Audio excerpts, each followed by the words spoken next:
ဒီနေ့မှာတင်ဆက်ပြီးမယ့်အကြောင်းအရာကတော့မြန်မာပြည်ပွားအမေရိကန်ဘီလီယံနာမျိုးသမီးကြီးသို့မဟုတ်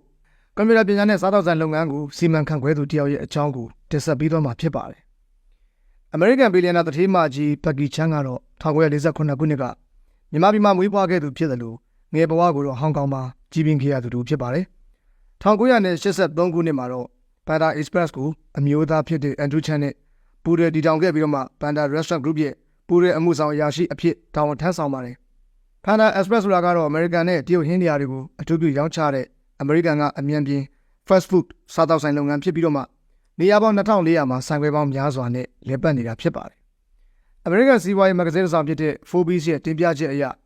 ဘက်ကီရဲ့2019မှာရှိတဲ့အသတင်းကျွဲဝချမ်းသာမှုကအမေရိကန်ဒေါ်လာ 1.8 ဘီလီယံကျော်ရှိတယ်လို့ခန့်မှန်းထားတာကြောင့်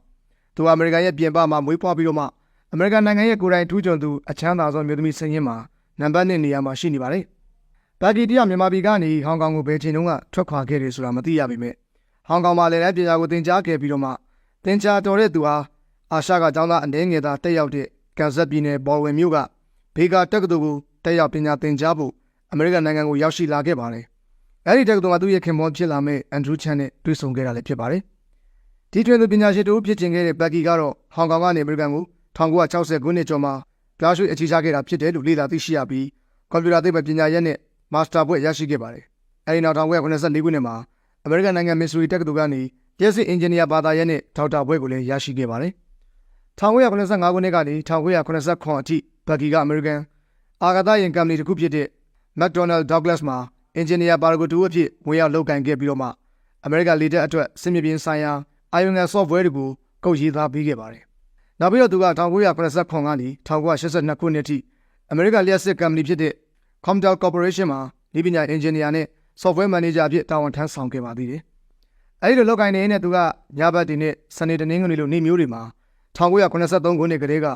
ခင်မောဖြစ်သူနဲ့ဖခင်တို့ဖွင့်လှစ်ခဲ့တဲ့ဘန်ဒါအင်းဘန်ဒါတဲကိုကန်တနည်းအားဖြင့်စားတော့ဆိုင်ငယ်လေးမှာအင်ရှင်မဖြစ်အခမ်းရေးပိုင်းကိုလည်းထမ်းဆောင်ခဲ့ပါသေးတယ်။အဲဒီနောက်ပိုင်းသူကအလားအလာရှိတဲ့အသက်မွေးဝမ်းကြောင်းလုပ်ငန်းတစ်ခုကနေထွက်ခွာခဲ့ပြီးတော့ပြီးပြည့်စုံတဲ့တရုတ်ဟင်းလျာတွေကိုအမေရိကန်တွေအတွက်ဖန်တီးပေးဖို့မတူညီတဲ့လုပ်ငန်းဖြစ်တဲ့အမြန်ပြေအစားအစာလုပ်ငန်း fast food ကဏ္ဍဘက်ကိုဝင်ရောက်ခဲ့ပါတယ်။ဒါပေမဲ့ဘက်ကီကသူမရဲ့ကျွမ်းကျင်မှုဖြစ်တဲ့သင်္ချာပညာနဲ့ဒေါက်တာဘွဲကရရှိတဲ့ချင်းကပ်မှုတွေကိုအသုံးချပြီးတဲ့နောက်ဒီကနေ့မှာကျင့်သုံးနေကြတဲ့ point of sale system ရောင်းဝယ်ရေးစနစ်တွေကိုကွန်ပျူတာနဲ့ထိန်းချုပ်တဲ့စီမံခန့်ခွဲမှုကိုသူ့ရဲ့ Panda Express မှာကောင်းကောင်းကြီးအသုံးပြုနိုင်ခဲ့ပါတယ်။ဒါကလည်းခင်မောဖြစ်တဲ့သူမိသားစုပိုင်ဆိုင်တဲ့ Panda Inn မှာကလေးကသူကကျင့်သုံးနေခဲ့တာလည်းဖြစ်ပါတယ်။ဒါကြောင့်ဘက်ကီတို့ဇနီးမောင်နှံနှစ်ဦးကတော့နေ့စဉ်ရောင်းအားကိုချီယာခံနိုင်ပြီးတော့မှအမဲသားဝက်သားရောင်းချရမှုရှိမရှိကိုလည်းခွဲခြားစိတ်ပြနိုင်စေသလို Panda Express ကအသေးချာကိုကြီးထွားလာစေခဲ့ပါတယ်။ဆိုင်မန်နေဂျာတွေကကွန်ပျူတာနဲ့အလုပ်လုပ်ဖို့ရုန်းကန်နေရချိန်မှာဆိုရင်လည်းဘ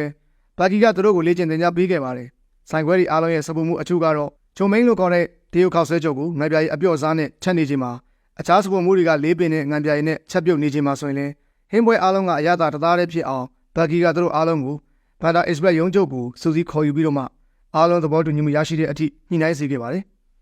1991အရောက်မှာတော့ဘန်ဒါ Express ကဆိုင်ပေါင်း18ဆိုင်အထိတိုးတက်လာခဲ့ပါတယ်။အဲဒီနောက်ဘက်ကီတို့ဟာသူတို့ရဲ့ကုန်တိုက်ဆိုင်တွေကအမျက်ငွေကိုရယူခဲ့ကြပြီးတော့မှကိုယ်ပိုင်ဆိုင်ခွဲတွေလွတ်လပ်စွာနဲ့ဖွင့်လှစ်နိုင်မှုခွဲထွက်ခဲ့ကြပါတယ်။အခုချိန်မှာဆိုရင်ဘန်ဒါ Express ဆိုင်ပေါင်းက2400တိရှိလာပြီးတော့မှအဲ့ဒီဆိုင်ပေါင်း2400တဲက156ဆိုင်သာကုန်တိုက်တွေမှာဖွင့်လှစ်ထားတာဖြစ်ပြီးတော့မှကုန်တိုက်တွေရဲ့ရောင်းအားကဆိုင်အားလုံးရောင်းအားရဲ့900%ပဲဖြစ်ပါတယ်။ပြီးခဲ့တဲ့နှစ်ကဆိုရင်ဘန်ဒါ Express ရဲ့ဆိုင်ခွဲတစ်ခုချင်းစီတိုင်းကအမေရိကန်ဒေါ်လာ 1.4 သန်းလောက်ဝင်ငွေရရှိခဲ့ပြီးတော့မှဒါအမေရိကန်ရဲ့အထိပ်တန်းစားသောက်ဆိုင်ပေါင်း90မှာအဆင့်ဆက်တဲ့နေရာမှာရှိနေတာဖြစ်ပါတယ်။လွန်ခဲ့တဲ့10နှစ်တာကာလမှာဆိုရင်လည်းဘန်ဒါ Express ဆိုင်သစ်ပေါင်း800အထိတိုးတက်လာခဲ့ပြီးတော့မှ